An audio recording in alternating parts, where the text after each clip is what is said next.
الحمد لله رب العالمين والصلاة والسلام على أشرف الأنبياء والمرسلين أما بعد فأعوذ بالله من الشيطان الرجيم من همزه ونفخه ونفثه بسم الله الرحمن الرحيم رب اشرح لي صدري ويسر لي أمري واحلل عقدة من لساني يفقه قولي اللهم انفعنا بما علمتنا وعلمنا ما ينفعنا وزدنا علما فبشر عبادي الذين يستمعون القول فيتبعون أحسنه أولئك الذين هداهم الله وأولئك هم أولو الألباب أعوذ بالله من الشيطان الرجيم بسم الله الرحمن الرحيم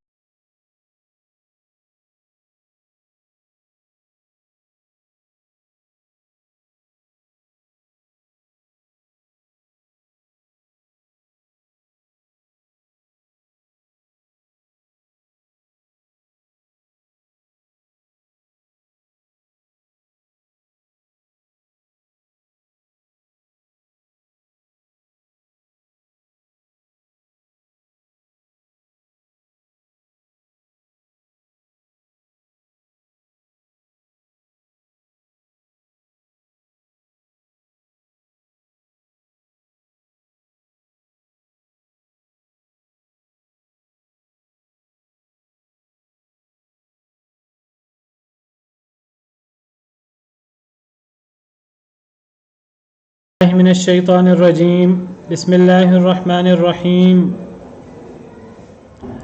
يا أيها الذين آمنوا ادخلوا في السلم كافة ولا تتبعوا خطوات الشيطان اے وہ لوگوں جو ایمان لائے ہو جنہیں ایمان کا دعویٰ ہے ادخلوا فی السلم کافہ داخل ہو جاؤ سلامتی میں پورے کے پورے۔ جن لوگوں کو ایمان کا دعویٰ ہے جو لا الہ الا اللہ محمد الرسول اللہ پڑھتے ہیں، لا الہ الا اللہ محمد الرسول اللہ پڑھنے کا مطلب یہ ہے کہ اللہ کے علاوہ کوئی معبود برحق نہیں ہے۔ جب اللہ کے علاوہ کوئی معبود برحق نہیں ہے تو پھر اللہ کی بات ماننا وہ ضروری ہے۔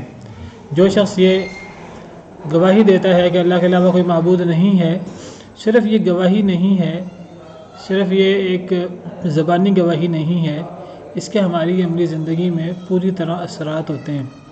تو لا الہ الا اللہ کا مطلب میں کئی دفعہ بیان کر چکا ہوں کہ صرف ایک اللہ وحدہ لا شریک کو معبود خالق مالک مانا جائے، اور ایک اللہ کو معبود خالق مالک ماننے کا، معبود برحق ماننے کا مطلب یہ ہے کہ اس ایک اللہ کی ہی مانی جائے، اللہ کی ساری باتیں مانی جائیں جو اللہ تعالیٰ نے قرآن کریم میں بیان فرمائیں، یا جو وحی دے کر اللہ نے نبی کریم صلی اللہ علیہ وسلم کو بھیجا۔ محمد الرسول اللہ کا مطلب بھی یہی ہے آگے سے کہ جو محمد الرسول اللہ پڑھتا ہے وہ کہتا ہے کہ جی یہ دنیا اللہ نے بنائی ہے، ہم اللہ کی مخلوق ہیں، ہم اللہ کے بندے ہیں، ہم اللہ کی عبادت گزار ہیں، اللہ وحدہ لا شریک ہے، وہی ہمارا معبود برحق ہے، اور ہم عبادت کا وہ طریقہ اپنائیں گے جو نبی کریم صلی اللہ علیہ وسلم نے ہمارے سامنے بطور رسول پیش کیا۔ تو یہ مطلب ہے لا الہ الا اللہ محمد الرسول اللہ کا۔ زبانی لا الہ الا اللہ محمد الرسول اللہ پڑھنے سے کوئی فائدہ حاصل نہیں ہوتا، جس سے انسان نہ توحید اپنائے، نہ انسان نبی کریم صلی اللہ علیہ وسلم کی سنت کو اپنائے، اپنی مرضی سے جو چاہے دین بنا لے، وہ لا الہ الا اللہ محمد الرسول اللہ نہیں ہے۔ اگر ہم لا الہ الا اللہ محمد الرسول اللہ کا یہی مطلب سمجھتے ہیں جیسے ہم میں سے بہت سارے لوگ سمجھتے ہیں، بس ہم مسلمان ہیں، بس ہم نے لا الہ الا اللہ پڑھا ہوا ہے، محمد الرسول اللہ پڑھا ہے، اب ہمیں کیا نقصان ہے؟ نہ قرآن پہ عمل کرنا ہے، نہ حدیث پہ عمل کرنا ہے، نہ اسلام کو ضابطۂ حیات مانتے ہیں، نہ وہ اسلام کو آج کل دنیا میں زندگی گزارنے کے لیے کوئی مفید مانتے ہیں، وہ کہتے ہیں کہ آؤٹ ڈیٹڈ چیز ہے، تو پھر یہ تو کوئی ایمان نہیں ہے۔ ایسے لوگوں سے تو زیادہ لا الہ الا اللہ محمد الرسول اللہ کا معنی قریش مکہ سے بہتر سمجھتے تھے۔ وہ اس لیے کلمہ نہیں پڑھتے تھے، وہ ان کو پتہ تھا کہ کلمہ پڑھنے کا مطلب یہ ہے کہ اللہ کے علاوہ ہر چیز کو چھوڑنا ہوگا، لات منات عزا سب کو چھوڑنا ہوگا۔ لیکن ہمارے مسلمان اللہ معاف کریں، وہ قریش مکہ سے بھی گئے گزرے ہیں کہ انہیں نہیں پتہ لا الہ الا اللہ محمد رسول اللہ کا مطلب کیا ہے۔ کہتے رہتے ہیں جی ہم تو لا الہ الا اللہ محمد رسول اللہ پڑھتے ہیں، ہم تو ایمان لائے ہیں، ہم تو مومن ہیں، ہم تو مسلمان ہیں، اور نہ رسم و رواج چھوڑنے کو تیار ہیں، نہ اپنی منمانیاں چھوڑنے کو تیار ہیں، اور نظام غیروں کے اپنائے ہوئے ہیں، طور طریقے غیروں کے اپنائے ہوئے ہیں، غیروں کو اپنا رول ماڈل بنایا ہوا ہے۔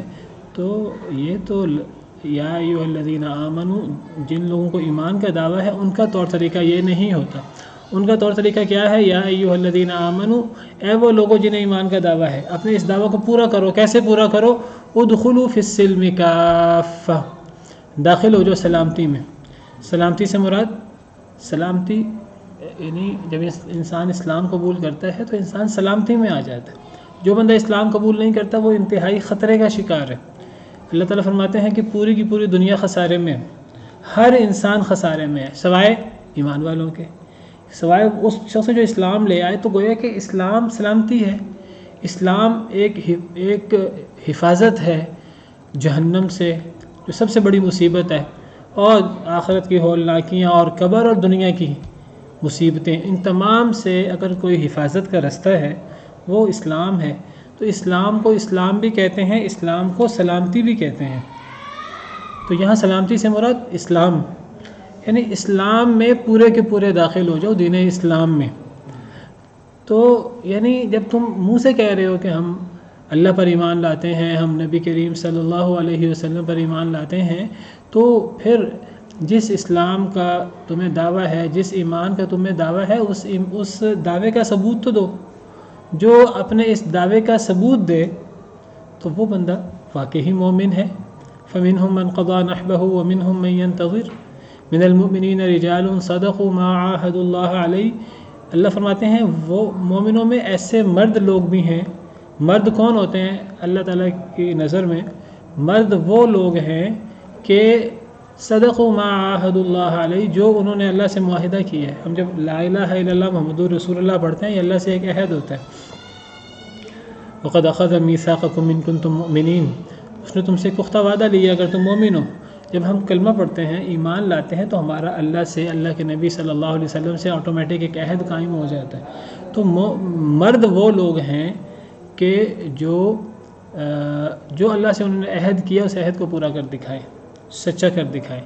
فَمِنْهُمْ مَنْ قَضَى نَحْبَهُ، ان میں سے کئی وہ لوگ ہیں جو اپنے اس عہد کو پورا کر چکے ہیں، اپنی منزل کو پا چکے ہیں. وَمِنْهُمْ مَنْ يَنْتَظِرُ، کئی ایسے ہیں جو انتظار کر رہے ہیں. دعویٰ ان کا بھی ہے، ابھی ان کو ابھی حالات ان کے نہیں آئے، ابھی ان کو موقع نہیں ملا، لیکن جب موقع ملے گا تو وہ پوری طرح اپنے دعوے کے مطابق عمل کریں گے. یہ ہوتے ہیں مومن، یہ ہیں رجال جن کو مرد کہنا چاہیے.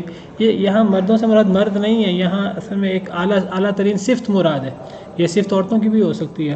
تو یہ ہیں اللہ کے نزدیک حقیقی طور پہ ایمان والے کہلانے والے. من المؤمنین رجال صدقوا ما عاهدوا اللہ علیہ. قرآن کریم میں رجال اس معنی میں کئی جگہ استعمال ہوا ہے، اس معنی میں کہ جن میں مردوں والی صفات ہیں اور مردانگی کی صفات، اور یہ بڑی اعلیٰ درجے کی صفات ہیں. تو پہلی صفت مردانگی کی یہ ہے کہ جو اللہ اور اللہ کے رسول سے وعدہ کیا کلمہ پڑھ کر، تو جب بھی کوئی آزمائش آئے، اللہ آزمائش کرتے ہیں جانچنے کے لیے، پڑتال کرنے کے لیے. جب کوئی اس طرح کا خوف کا وقت آئے، آزمائش کا وقت آئے، ڈاواڈول ہونے کا وقت آئے، تو وہ کہ نہیں، ہم نے نہیں ہلنا، ہم نے نہیں ٹلنا. پھر جو اللہ سے وعدہ کیا اس وعدے کو پورا کرتے ہیں. کئی تو اپنے منزل مقصود کو پہنچ چکے ہیں، جانیں قربان کر چکے ہیں، ہر قسم کی صبر اور مثالیں قائم کر چکے ہیں بڑی بڑی. ومنہم کئی انتظار کر رہے ہیں، وہاں بدلوا تبدیلا، اور انہوں نے کوئی تبدیلی نہیں کی وعدے میں. یہ تو ہیں جو ایمان والے ہیں، اور ان کو ایمان والے کہلانے کا حق حاصل ہے. اور کئی بدبخت ہیں، ومن الناس من یقول آمنا باللہ وبالیوم الآخر وما هم بمؤمنین. ایسے لوگ بھی ہیں جو کہتے ہیں ہم اللہ پر ایمان لائے، آخرت پر ایمان لائے، لیکن وہ مومن نہیں ہیں، وہ صرف زبان سے دعویٰ ہی ہے. یہ کون لوگ ہیں؟ یہ منافقوں کی بات شروع ہو رہی ہے سورہ بقرہ میں. تو جو منہ سے دعویٰ کرے، جو منہ میں جو آیا لوگوں کو خوش کرنے کے لیے کہہ دیا، عمل کا وقت آیا تو عمل کس نے کرنا ہے؟ تو یہ تو منافقت ہے، اللہ معاف کرے، یہ ایمان تو نہیں.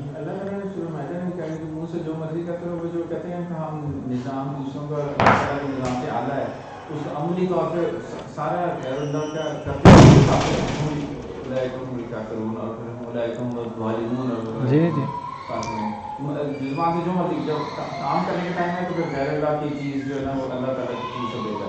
دعوے لے لو تو دعوے تو قرآن ہمارا دستور ہے، قرآن ہمارا رہنما ہے، نبی صلی اللہ علیہ وسلم ہمارے قائد ہیں. اور باتیں کروانی ہوں، باتیں جو مرضی کروا لیں، ہمارے حکمرانوں سے کروا لیں، ہمارے عوام سے کروا لیں. عوام بھی اس معاملے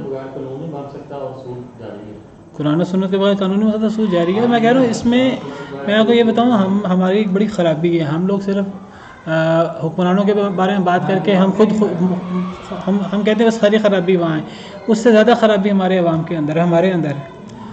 ہمارے عوام کے اندر ہم لوگوں کے اندر ایمان کے دعوے ہیں سارے اسلام کے خلاف کام ہو رہے ہیں.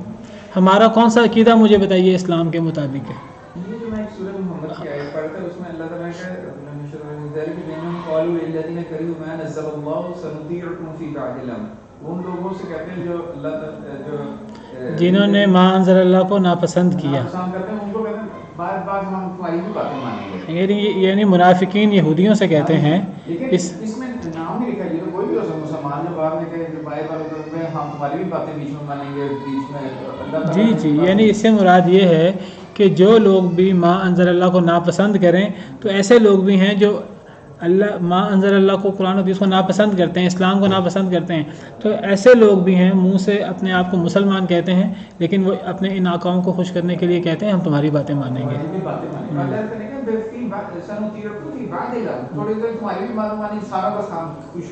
اصل میں ان کا مقصود نہ وہ یہودیوں سے پوری طرح وہ ہوتے ہیں نہ وہ پوری طرح مسلمانوں سے ہوتے ہیں. جہاں سے ان کو آ رہا ہو پیسہ، جہاں سے انہیں مفاد مل رہا ہو وہاں ہو جاتے ہیں.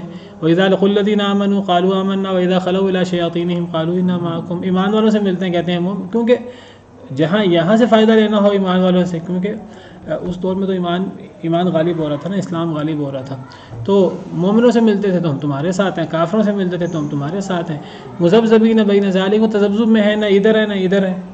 جہاں فائدہ ہوتا ہے وہ تو اصل میں مفاد کے پیر ہیں. وہ تو جس کو کہتے ہیں نا کہ دنیا کے غلام ہیں، عبد الدرہم عبد الدینار ہیں.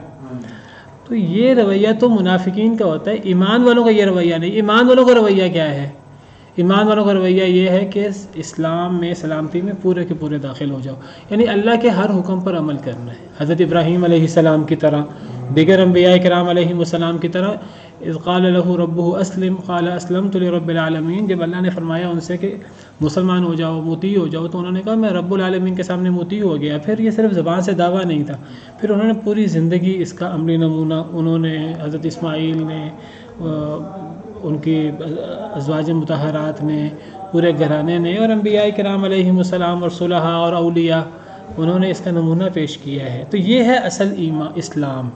جو دعویٰ کرے، دیکھیے ایک بندہ لا الہ الا اللہ محمد رسول اللہ پڑھتا ہے، دعویٰ کرتا ہے، اور وہ اس کی کوشش ہے میں پوری طرح اسلام پر عمل کروں 100%، لیکن بشری تقاضے کے تحت کمی کوتاہی ہو جائے، یہ کوئی بڑا مسئلہ نہیں ہے. ایسے لوگوں کو اللہ معاف کر دیتے ہیں، اور ایسے لوگوں کو احساس ہوتا ہے کہ یہاں ہم سے کوتاہی ہوئی ہے، وہ اللہ سے معافی بھی مانگ لیتے ہیں. جو بشری تقاضے کے تحت کسی سے غلطی ہو جائے وقتی طور پر، تو یہ کوئی قابل گرفت چیز نہیں ہوتی، کوئی بڑی چیز نہیں ہے اگر ایسا بندہ توبہ کر لے. لیکن خرابی وہاں ہے جہاں ایک بندہ دل سے ہی سمجھے بس میں نے اپنی فائدے کی باتیں ماننی ہے، اور بعض باتیں ماننی ہیں، بعض باتیں نہیں ماننی. اب دیکھیے ہمارے ہاں بالکل جس نے بھی آپ نے مثال بھی دی کہ کہنے کو ہمارے دستور میں قرآن حدیث لکھا ہے، لیکن ڈنکے کی چوٹ پہ سود جاری ہے. ڈنکے کی چوٹ پہ قرآن و سنت کے خلاف قوانین جاری ہیں. معیشت ہماری غیروں کی ہے، ہماری تعلیم غیروں کی ہے، ہماری سیاست غیروں کی ہے. ہم غیروں کی چیزوں کو امپورٹ کر کے یہ بند کر دو تو یہ پھر ہمارے عوام کے اندر آپ دیکھیے کہ عوام جو ہیں بڑے جذباتی ہیں. ہم مسلمان ہیں، اسلام کے ساتھ بڑے جذباتی ہیں، لیکن کون سا عقیدہ اسلام کے مطابق ہے، کون سی نماز اسلام کے مطابق ہے، کون سی زکوٰۃ اسلام کے مطابق ہے. ہیلوں بہانوں سے زکوٰۃ سے بچنے کی کوششیں، کون سے روزے، کون سے حج ہمارے، کون سے ہمارے معاملات، نکاح، طلاق، شادی بیاہ، خوشی غمی، ہماری کیا چیز اسلام کے مطابق ہے، نبی صلی اللہ علیہ وسلم کے مطابق ہے، صحابہ کرام کے توبمان علیہ و صحابی کے مطابق ہے. تو یہ ایمان کا دعویٰ ویسے زبانی ہے، باقی عمل میں جہاں بھی آتا ہے وراثت میں اچھا میں کہتا ہوں کوئی چیز اٹھا کے دیکھ لیں کون سی خرابی ہے جو آج امت مسلمہ کے اندر موجود نہیں ہے، بحیثیت حکمران بھی، بحیثیت عوام بھی، انفرادی طور پر بھی، اجتماعی طور پر بھی. تو اللہ کو تو جو مطلوب ہے وہ تو یہ مطلوب ہے. جو بندہ اس صفت پہ پورا اترے تو یہ بہت عظیم آیت ہے. مجھے کافی دیر بعد بات پتہ چلی کہ اسلام اصل میں عمل کا نام ہے. جو ہے بیٹا ہے یا جو احکام ہیں وہ تو کمپیوٹر میں نہیں ہیں. دیکھیں جگہ جگہ آمنوا وعملوا الصالحات، یعنی انسان دعویٰ کرتا ہے پھر عمل سے اس کو ثابت کرتا ہے. عمل سے ثابت نہ کرے تو پھر ایمان تو پھر نہیں ہے نا. پھر تو اس کو تو اللہ تعالیٰ قرآن میں سری نفاق کہتے ہیں. منہ سے آمنا باللہ کہے اور وہ نہ مانے، تو اللہ فرماتے ہیں وہاں ہم بمؤمنین، وہ مومن نہیں ہے. یخادعون اللہ، اللہ کو دھوکہ دینے کی کوشش کرتے ہیں، ایمان والوں کو دھوکہ دینے کی کوشش کرتے ہیں. اور اللہ فرماتے ہیں جان لیں کہ نہ اللہ کو کوئی دھوکہ دے رہے، نہ اللہ کو دھوکہ دیتے ہیں، نہ وہ ایمان والوں کو دھوکہ دے سکتے ہیں. وہ اصل میں اپنے آپ کو دھوکہ دیتے ہیں. اصل میں جو ایسے دشمن، اسلام دشمن لوگ ہیں، وہ سمجھتے ہیں کہ ہم اللہ کو نقصان پہنچا رہے ہیں، ہم اللہ کو دھوکہ دے رہے ہیں، یا ایمان والوں کو دھوکہ دے رہے ہیں. نہ وہ اللہ کو دھوکہ دے سکتے ہیں، نہ وہ ایمان والوں کو دھوکہ دے سکتے ہیں. حقیقت میں آپ کہیں گے کیسے نہیں دے سکتے، ان کی سازشیں ہیں اور سازشوں سے نقصان ہوتا ہے. یہ بات یاد رکھیے، اگر ایمان والے اپنے ایمان پر پوری طرح عمل کرتے ہوں نا، تھوڑے سے کیوں نہ ہو، تو اللہ نے قرآن کریم میں یہودیوں عیسائیوں کے حوالے سے جن کی سازشیں مشہور ہیں، اللہ نے فرمایا لن یضرکم الا اذی، وہ تمہیں تھوڑی سی تکلیف کے علاوہ کوئی نقصان نہیں پہنچا سکتے. وَإِن يُقَاتِلُوكُمْ يُوَلُّوكُمُ الْأَدْبَارَ، اگر وہ تم سے لڑائی کرنے پر اتر آئیں تو وہ پیٹھے پھیر کر بھاگیں گے، تم نہیں بھاگو گے. ثُمَّ لَا يُنصَرُونَ، پھر ان کی مدد نہیں ہوگی. اور اللہ نے فرمایا کہ ان تمسسکم حسنۃ تسؤہم، اگر تمہیں اچھائی پہنچے انہیں بری لگتی ہے. وَإِن تُصِبْكُمْ سَیِّئَۃٌ یفرحوا بِہَا، تمہیں برائی پہنچے انہیں اچھی لگتی ہے. وَإِن تَصْبِرُوا وَتَتَّقُوا لَا يَضُرُّكُمْ كَيْدُهُمْ شَیْئًا، اگر تم صبر کرو اور تم تقوی اختیار کرو تو تمہیں ان کی چال، یہودیوں کی چال مشہور ہے. ان کے پاس مال و دولت بھی ہمیشہ سے ہے. نبی صلی اللہ علیہ وسلم کے دور میں بھی وہ سونے کا اور سود کا اور ان چیزوں کا کاروبار کرتے تھے. تو فرمایا کہ اگر تم ایمان والے ہو، اگر تم اللہ سے ڈرنے والے ہو، تو تمہیں ان کی چال کچھ نقصان نہیں دے گی. ان اللہ بما یعملون محیط. وجہ کیا ہے؟ اللہ مومنوں کے ساتھ ہے اور اللہ انہیں بھی گھیرے ہوئے ہے. اللہ کو تو ساری باتوں کا خبر ہے. اگر وہ چال چلیں گے تو اللہ بھی چال چلیں گے. اور اللہ کی چال، اللہ کی تدبیر سے بڑھ کر کس کی تدبیر ہوتی ہے؟ وَمَكَرُوا وَمَكَرَ اللَّهُ وَاللَّهُ خَيْرُ الْمَاكِرِينَ. تو اصل مسئلہ ہمارا اپنا ہے، ہم خود اسلام پر گامزن نہیں ہیں. اگر ہم اسلام پر صحیح طریقے سے گامزن ہوں تو نہ ہمیں، چاہے ہم تھوڑے کیوں نہ ہوں، نہ ہمیں ہمارے دشمن نقصان پہنچا سکتے ہیں، نہ ہمیں منافق نقصان پہنچا سکتے ہیں. حالانکہ منافقین کا خطرہ دشمن سے، سری کافر سے بڑا ہوتا ہے، کیونکہ منافقین ہم میں سے ہوتے ہیں، ہمارے اندر کے وہ جاسوس ہوتے ہیں. لیکن اگر ہم حقیقی طور پہ مومن ہوں تو ہمارے اندر دشمن بھرے ہوں، ہمارے باہر دشمن بھرے ہوں، ہمیں نقصان نہیں پہنچا سکتے. اصل میں ہم خود صحیح مومن نہیں ہیں. اگر ہم خود صحیح مومن ہو تو اللہ نے ہمیں یہ دعوت دی ہے کہ اسلام میں پورے کے پورے داخل ہو جاؤ اور شیطان کے قدموں کی پیروی نہ کرو. شیطان کی قدموں کی پیروی کیا ہے؟ کہ انسان اسلام کی، میں نے پھر کہوں گا، ایک ہے کہ انسان دل سے سمجھتا ہے کہ میں نے پورے اسلام پہ عمل کرنا ہے، عملی طور پہ کہیں کمی کوتاہی ہو جاتی ہے، وہ جہاں کمی کوتاہی ہوتی ہے وہ اصلاح کرنے کی کوشش کرتا ہے، یہ تو پکا مومن ہے.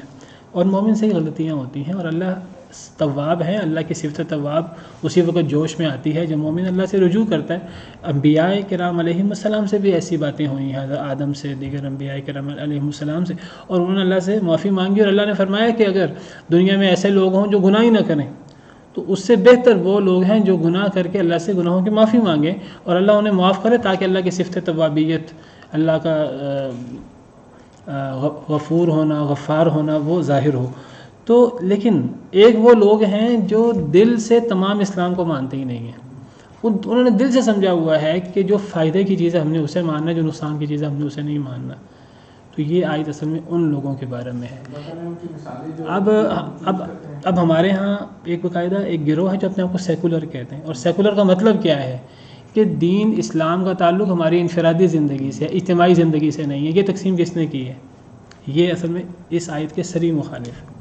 ہمارا دین اسلام انفرادی، اجتماعی، پورے اصل میں ایک ضابطہ حیات ہے دین اسلام. یہ نہیں کہ مسجد کے اندر کوئی اور اسلام ہے، پارلیمنٹ کے اندر کوئی اور اسلام ہے، ایوان صدر کے اندر کوئی اور اسلام ہے، یونیورسٹی کے اندر کوئی اور اسلام ہے. ہمارے ہاں کچھ لوگ کیا ہیں، بڑے نیک ہوتے ہیں، مسجدیں بنانے والے، صدقہ کرنے والے، لیکن جب وہ اپنا ٹی وی چینل کھول لیں گے، جب اپنی یونیورسٹی کھول لیں گے، یونیورسٹی کے اندر ہر قسم کا کنجر خانہ ہوگا اور وہاں سے وہ صدقہ خیرات بھی چل رہا ہے، وہ سمجھ رہے ہیں کہ یہ جو ہمارا یہ وہاں سے ہم اس کو بیلنس کر رہے ہیں. ایسی چیزیں بیلنس نہیں ہوتی. دیکھیے انسان جو چیزیں جہالت سے نادانی سے غلطی کرے وہ قابل معافی ہوتی ہے. جو علی اعلان اور جو اللہ سے ٹکر لے کر جو وہ کرتا ہے، اب سود کو جاری کر کے یہ سمجھیں گے جی ہم جو ہے وہ دنیا میں غالب آ جائیں گے اور ہمیں اسلام کے فوائد سے ہم محظوظ ہوں گے، یہ ممکن ہی نہیں ہے. اور ہم اللہ کے عذابوں سے بچ سکیں گے اور ہم دنیا کے اندر ایک رفاہی اور ایک ویلفیئر اسٹیٹ بن کے دکھائیں گے. کبھی بھی ویلفیئر اسٹیٹ نہیں بن سکتے. اور دعوے کیا ہیں کہ جی وہ مدینہ منورہ کے بعد یہ دوسری ریاست ہے جس میں اتنی بڑی ہجرت ہوئی، جو اسلام کے نام پہ قائم ہوئی. دعوے آپ سن لیں تو وہ کیا لگتا ہے دعووں سے، اور عمل آپ دیکھیں کہ جب سے پاکستان بنا ہے تب سے نہ اسلام لانے کی کوشش ہوئی، نہ کوئی نظام اسلامائز کرنے کی کوئی کوشش ہوئی. جو نظام ہندوؤں کے ہاں چل رہا تھا، جو نظام انگریز یہاں چلا رہے تھے، ہو بہو اسی نظام کو آگے بڑھایا گیا. ہماری بدبختی یہ ہے کہ جس نظام کو آج ہم تھامے ہوئے ہیں وہ نظام وہ انگریز اور ہندو چھوڑ بھی چکے ہیں. ہم ابھی تک اس کو جو ہے نا ایک مقدس اور پاکیزہ، ہمارا عدالتی سسٹم دیکھ لیں آپ، اللہ معاف کریں، ہمارا پولیس کا نظام دیکھ لیجئے، کس چیز کو دیکھا جائے تو یہ کوئی شاعر اسلام پہ نہیں کرتا نام مسلمان.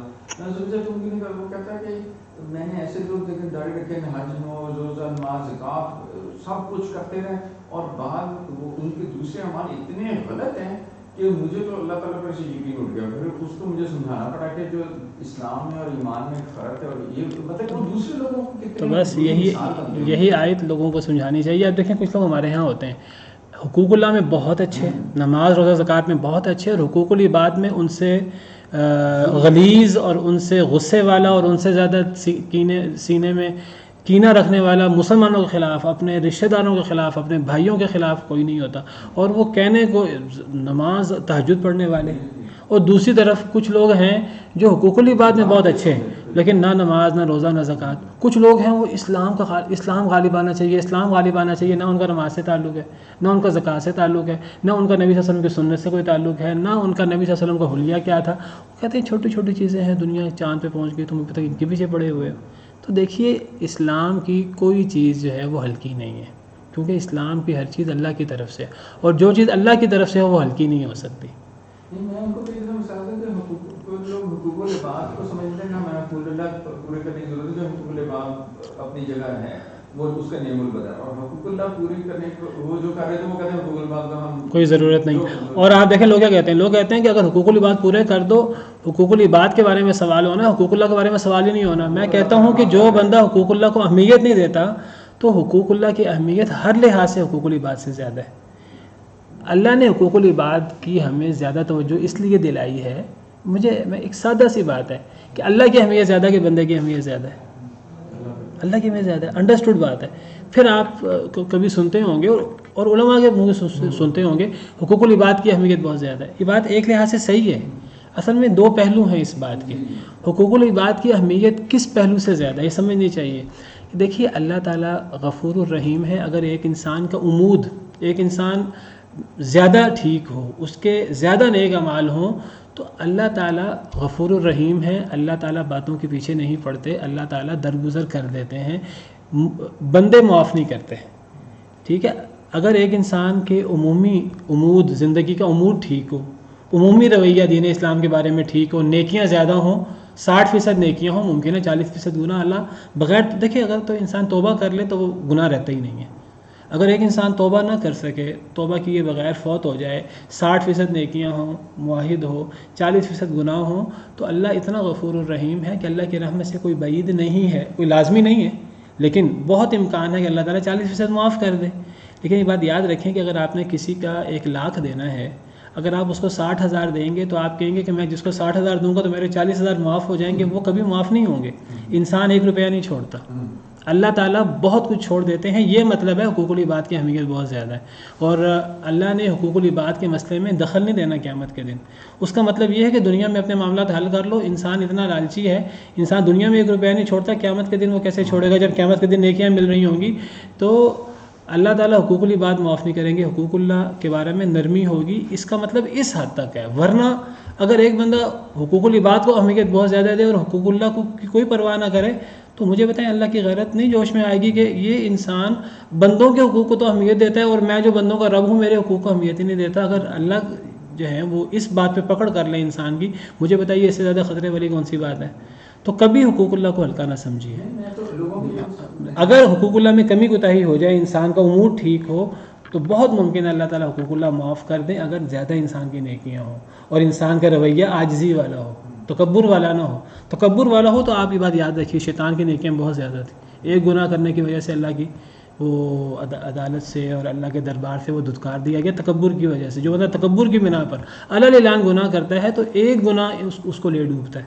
تو بہرحال حقوق اللہ کی بہت زیادہ اہمیت ہے، اور حقوق العباد کی اہمیت اس حوالے سے ہے کہ حقوق العباد کے معاملے میں اللہ نے دخل اندازی نہیں کرنی. ویسے میں کوئی بات بتا دوں، اگر اللہ راضی ہو جائے قیامت کے دن تو یہ بات ٹھیک ہے، اللہ نے حقوق العباد، یہ اللہ نے ہمیں سمجھایا ہے تاکہ ہم حقوق العباد میں گڑبڑ نہ کریں.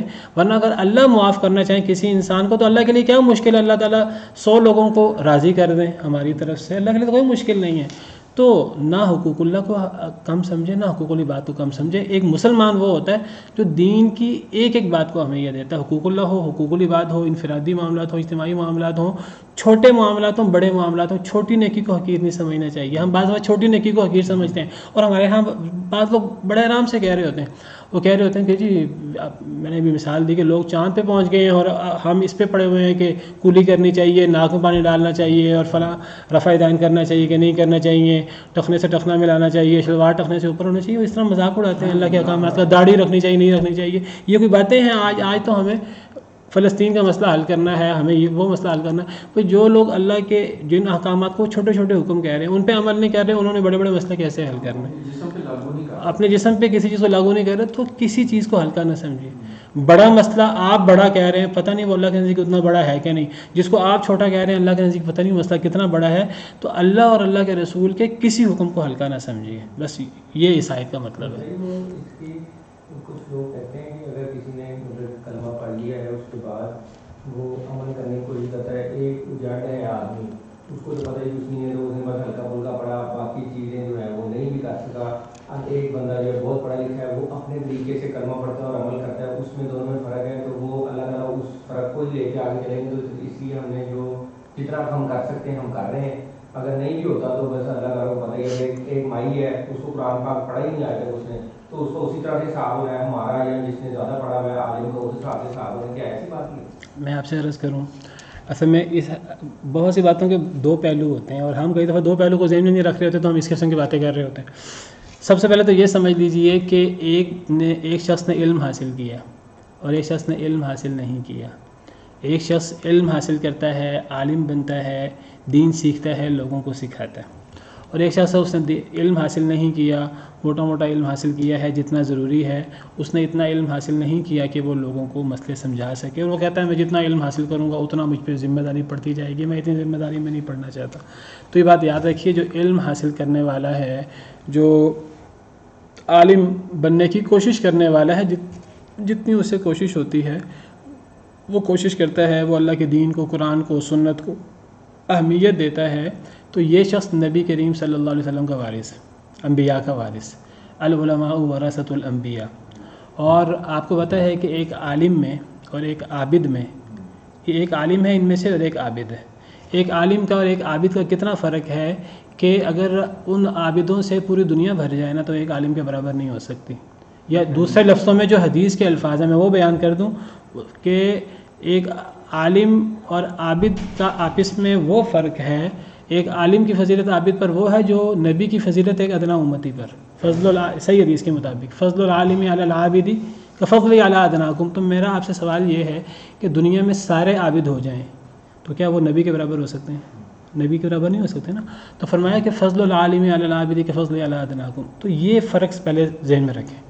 اچھا، ایک تو یہ کیفیت ہے کہ ایک بندہ کہتا ہے میں نے عالم بننا، دوسرا کہتا ہے میں نے عالم نہیں بننا. ہاں میں دین پہ عمل کروں گا، جتنا احکام آیا تھا عمل کرنے کی کوشش کروں گا، میں نے عالم نہیں بننا. عالم بننا ضروری نہیں ہے. بھائی ٹھیک ہے، آپ کی مرضی ہے، آپ نہ عالم بننے، ممکن ہے اللہ تعالیٰ آپ کو جنت میں بھیج دے، لیکن آپ کا اور عالم کا فرق اتنا ہے، نبی اور امتی کا جو فرق ہوتا ہے.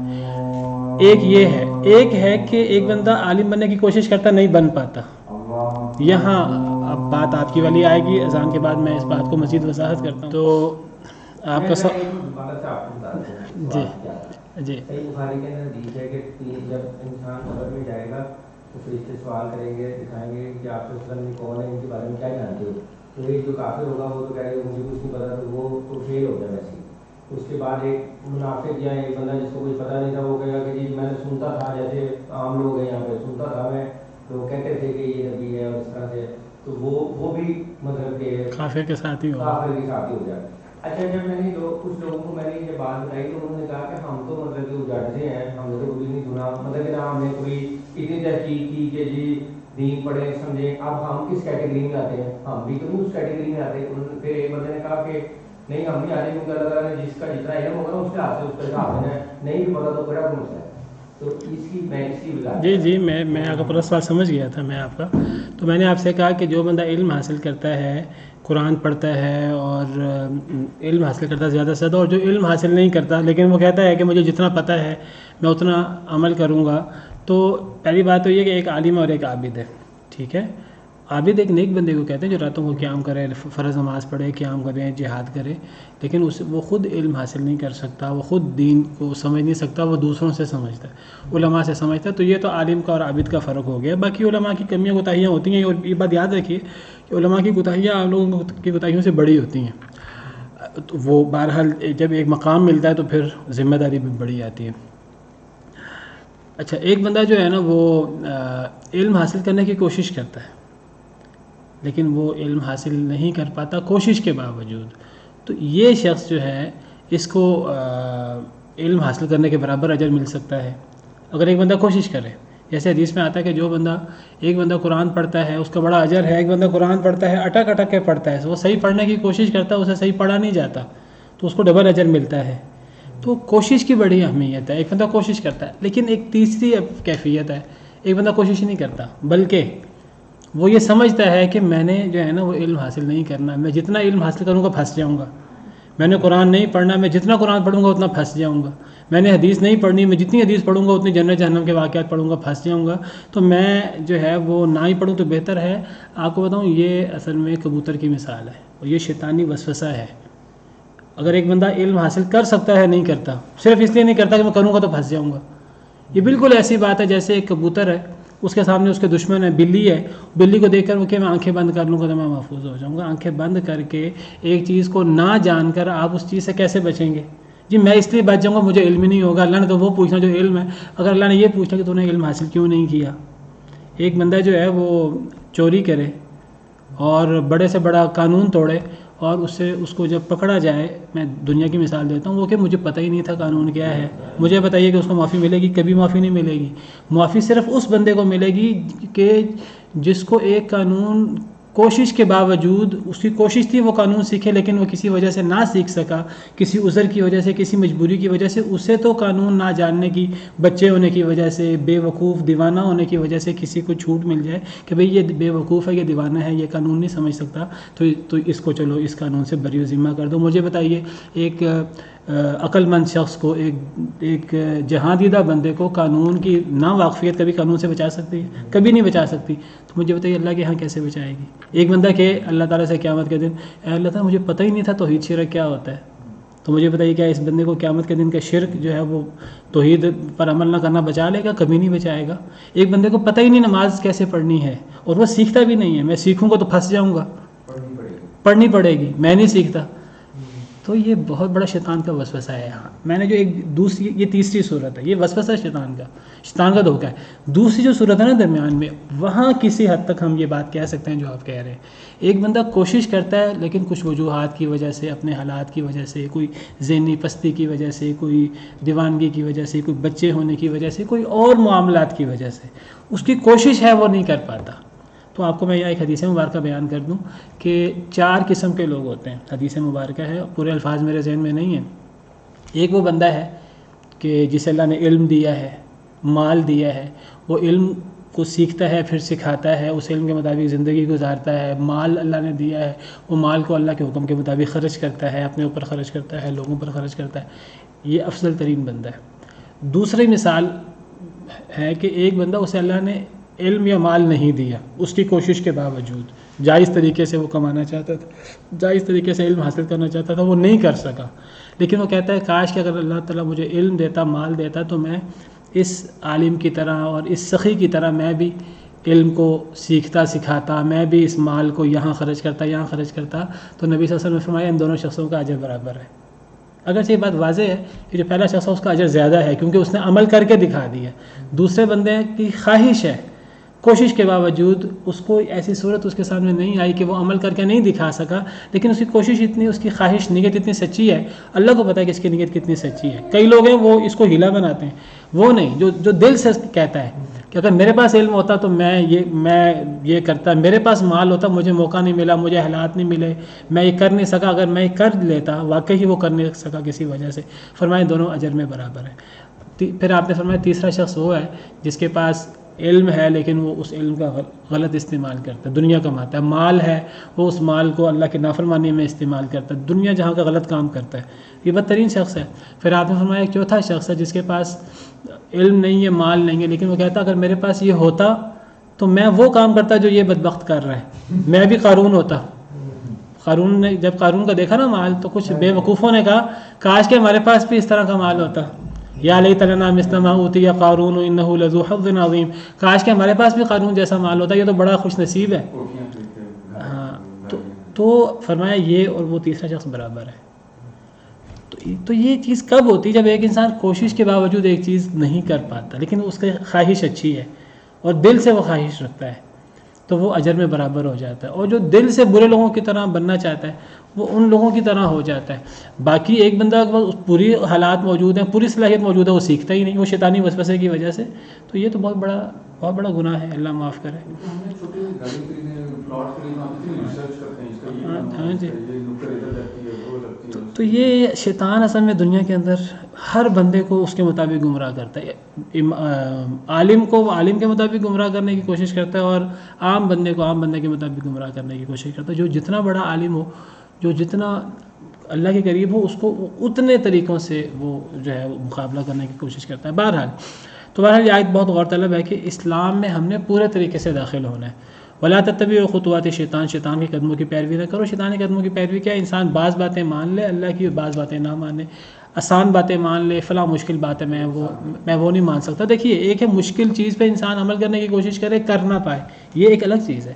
ایک بندہ عمل کرنے کی کوشش نہیں کرتا، یہ مشکل چیز ہے میں نے نہیں کرنی، تو بھی مشکل، اللہ نے آسان مشکل کے بارے میں نہیں پوچھنا، اللہ نے پوچھنا کہ دین پر عمل کیا کہ نہیں کیا۔ ایک بندہ آسان چیز پر عمل کر لے، مشکل چیز کو ویسے ہی چھوڑ دے کوشش کیے بغیر ہی، نہیں، یہ نہیں ہو سکتا۔ انہ لکم عدو مبین، بے شک وہ تمہارے لیے واضح دشمن ہے۔ فإن زللتم من بعد ما جاءتکم البینات، پس اگر تم پھسل گئے اس کے بعد کہ تمہارے پاس روشن نشانیاں آ گئیں۔ ایک بندے کو پتہ ہے دین کیا کہتا ہے، قرآن کیا کہتا ہے، حدیث کیا کہتی ہے، ہمارا دین وہ ہمیں کیا رہنمائی کرتا ہے، لیکن وہ پھسل جاتا ہے، اس کے بعد وہ نہیں عمل کرتا روشن نشانی کے ساتھ، وہ دلیل کے ساتھ عمل نہیں کرتا۔ فاعلموا ان اللہ عزیز الحکیم، تو جان لو کہ اللہ بڑا غالب ہے، پھر تمہیں سزا دینے پر پوری قدرت رکھتا ہے، اور اللہ جیسی سزا کسی نے نہیں دینی۔ فَيَوْمَئِذٍ لَا يُعَذِّبُ عَذَابَهُ أَحَدٌ وَلَا يُوثِقُ وَثَاقَهُ أَحَدٌ، اس دن اللہ جیسا عذاب کوئی نہیں دے گا اور اللہ جیسا کوئی نہیں باندھے گا۔ تو نہیں، تم پھسل جاؤ اگر، یعنی تم اگر دلائل آنے کے باوجود تم پھسل جاؤ، تم عمل نہ کرو، جانتے بوجھتے عمل نہ کرو، یہودیوں کی طرح، عیسائیوں کی طرح، تو جان لو کہ پھر اللہ غالب ہے سزا دینے پر، حکیم بڑی حکمت والا ہے۔ اگر اللہ تمہیں سزا دے گا تمہارے پھسلنے کی وجہ سے تو سزا اللہ کا ظلم نہیں ہوگا، وہ اللہ کے حکمت والا عدل والا فیصلہ ہے۔ هل ينظرون الا ان ياتيهم الله في ظلل من الغمام، نہیں وہ انتظار کر رہے مگر یہ کہ آ جائے اللہ تعالیٰ۔ کون لوگ؟ جو لوگ جن کا رویہ ادخلوا فی السلم کافہ والا نہیں ہے، چاہے وہ پورے اسلام کے مخالف ہوں، کافر ہوں، چاہے وہ آدھے اسلام کو مانتے ہوں آدھے نہ مانتے ہوں، کتاب کے بعض حصے پر عمل کرتے ہوں بعض پر نہ کرتے ہوں، یہ یاد رکھیے یہ دین کے بعض حصے پر عمل کرنا بعض پر عمل نہ کرنا جانتے بوجھتے یہ یہودیوں کا طریقہ ہے یا یہ منافقین کا طریقہ ہے۔ ایک مسلمان پورے دین پر عمل کرنے کی کوشش کرتا ہے، کمی کوتاہی اللہ معاف کرنے والے، کوشش ہماری پورے دین پر عمل کرنے کی ہونی چاہیے۔ جو یہ کام نہ کرے تو اللہ غالب حکمت والا ہے، اور اللہ فرماتے ہیں جو یہ کام نہیں کرتے اللہ ان کو وعید سنا رہے ہیں کہ ان لوگوں کو پھر نہیں انتظار مگر یہ کہ اللہ آ جائے، ان کو پھر اللہ کے آنے کا انتظار ہے۔ فی ظلل من الغمام، بادلوں کے سائے میں، والملائکۃ، اور فرشتے بھی آ جائیں، وقضی الامر، اور فیصلہ کر دیا جائے کام کا۔ یہ کب ہونا ہے؟ اللہ آئیں گے بادلوں کے سائے میں، فرشتے آئیں گے، فیصلہ ہوگا قیامت کے دن. پھر اب ان لوگوں کو موت اور قیامت کے علاوہ کسی چیز کا انتظار نہیں ہے. اب ان کی سزا صرف موت اور قیامت ہو سکتی ہے. ان کو موت اور قیامت کے علاوہ کوئی چیز سمجھا نہیں سکتی ایسے لوگوں کو جو یا تو پورے دین پر عمل نہیں کرتے کافر ہیں، یا جو مرضی کے دین پر عمل کرتے ہیں، مرضی کی باتیں مانتے ہیں، جیسے میں نے مثالیں پیش کی، اللہ معاف کرے. تو ایسے لوگوں کا پھر علاج یا موت ہے یا قیامت ہے. اور قیامت کے دن یہ سب ٹھیک ہو جائیں گے، موت کے وقت سب ٹھیک ہو جائیں گے. فرعون بھی ٹھیک ہو گیا تھا موت کے وقت، لیکن وہ ٹھیک ہونا فائدہ نہیں دیتا. وہ ایمان فائدہ نہیں دیتا. ایمان فائدہ دیتا ہے جان نکلنے سے پہلے پہلے، جان حلق میں پھنسنے سے پہلے پہلے ایمان فائدہ دیتا ہے، ورنہ ایمان فائدہ نہیں دیتا. تو یہ قیامت کا انتظار کر رہے ہیں. وَإِلَى اللَّهِ تُرْجَعُ الْأُمُورُ، اور اللہ کی طرف ہی لٹائے جاتے ہیں تمام امور. سبحان ربک رب العزت عما یصفون.